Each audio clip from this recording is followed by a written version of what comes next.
Hi, my name's Christian. I'm here for Earworm, and we're here with, would you like to introduce yourself? I go by Louis Futon.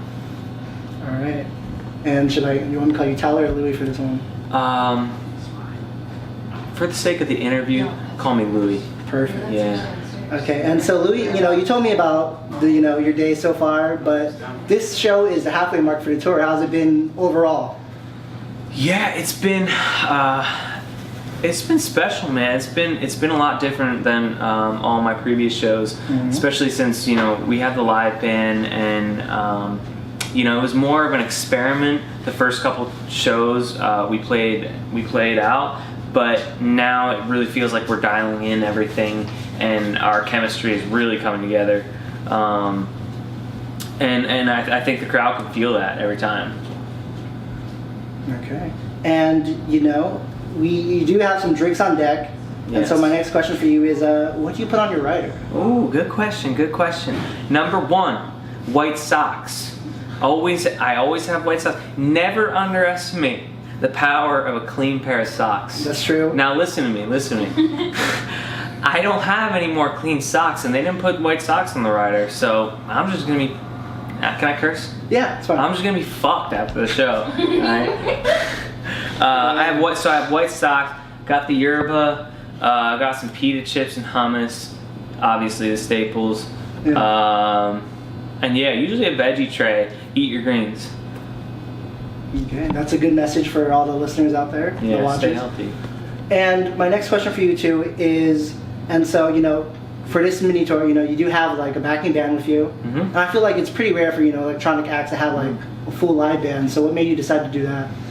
Yeah, it's just at every step of the way. I mean, I can't even recount when I started this project, but I've just been continuously growing my live show, and it's like, I told someone last night, it's like an alcoholic.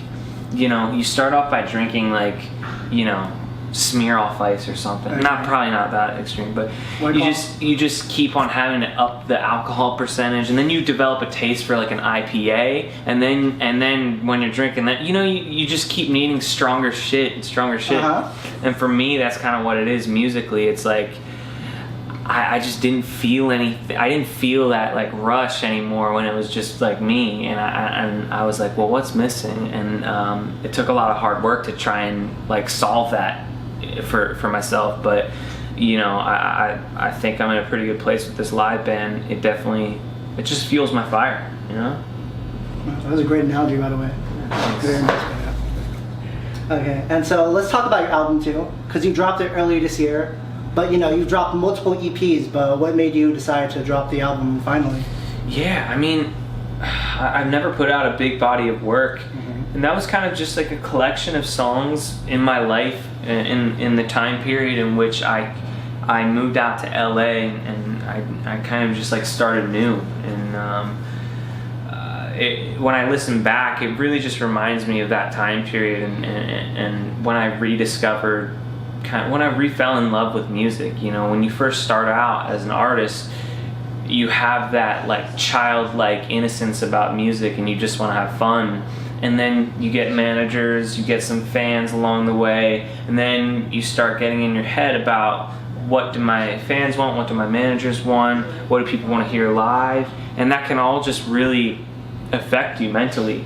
And it weighed me down, and it gave me anxiety, and I forgot, like, I treated it like a job. I was treating it like a job instead of just having fun with it. And when I got out of a bad relationship, I just said, fuck it, I'm gonna move out to LA, crash on couches, and let's see what happens. And look at you now. Yeah, look at me now. All right, and speaking of like how you got here too, I think like something that helped you blow up a little bit was your flips, For sure. Yeah. And I think it's funny because my top songs this year, 2 of them were, your song Royal Blood, great song by the way. Thank you. And then also Retrograde by James Blake. Ooh. And so I was really happy when you flipped that, and we actually heard a little bit of it outside the venue too. And so, yeah. So what can you tell me, like, what made you decide to do all these flips though? Like popular songs, like which one has been your favorite? I would definitely say the Retrograde flip is up there. Yes.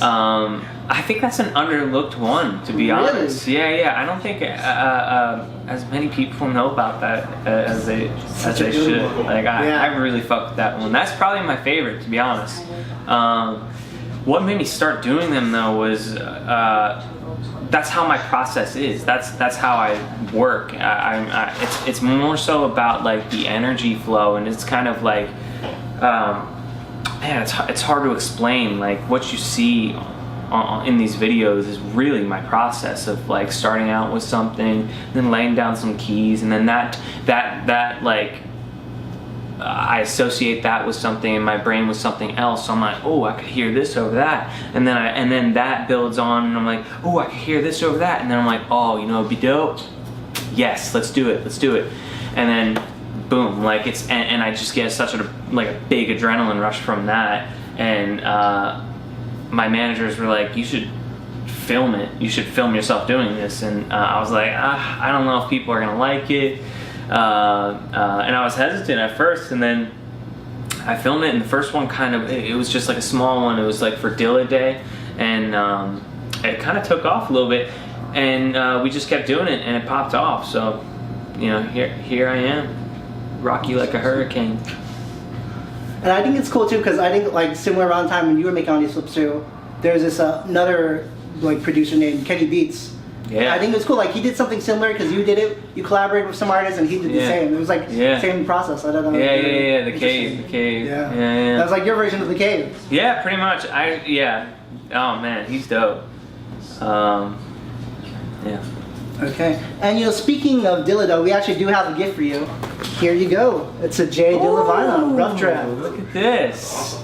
Wow, this is like a Nardwuar interview. Yeah. And so, what can you tell me though? Because you know, I know you fuck heavily with J Dilla, but like, what drew you to him? The swing, man. I mean, it's just.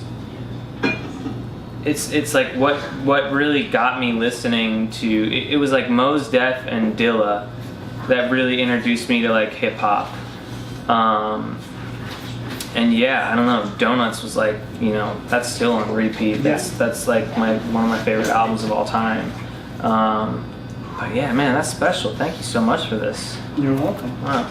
All right, and you know, I have a lot of fun talking to you, but we're gonna go on to the second part of this interview. It's like we're gonna go down the rabbit hole of what you were like before you were Louis. Oh shit. Okay, and so first question for you is, I heard you were a collegiate swimmer. I was. Yeah. So, did you play any sports? Like, why were you so good at swimming? That's crazy. I wasn't that good at swimming, but I did enjoy it. And one thing I did take away from it was discipline, because college swimming is torture, man. Yeah. Like, you wake up super early, you have 2 days, and then you have to like go to class and, you know, be smart and shit. It's hard to be a student athlete, It's tough. It's tough, and I really feel for like college athletes who when I get paid, because it's tough to. It's really hard to balance that shit. And yeah, so I mean, nowadays I just play basketball. I play basketball like almost every day, every other day if I can. 30 minutes to an hour just to get outside, because it's like what it is. I think sports for me is just like meditation. Like you take your mind off of everything. You take your mind off of music, friends, your anxiety, and just, you know, all that matters is getting that ball in that hoop, you know, for the next 30 minutes. Okay. Yeah. And so, you know, you've been making beats for a while, but I also wanted to show you something too. And here, let's play this song. Do you remember this? Oh my god. I think you went under a different name instead of Louis Futon. Cut the interview.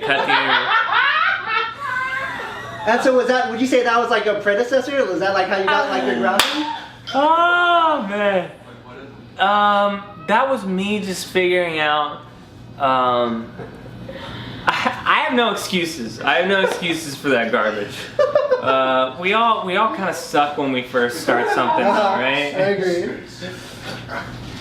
That's all I gotta say about that. All right, perfect. If that's all you gotta say, then let's go further back. No! I'll show you this one. This is a video. Oh Let's see, right here. I'll show you too. Do you remember this at all? Oh my god. And so, I'm out. Nice interview. Now I'm back. And so I think it's funny because you used to play in bands, now you got your live band. And I'm wondering how come, what can you tell me about Pursuit? Oh shit. That was like my first band.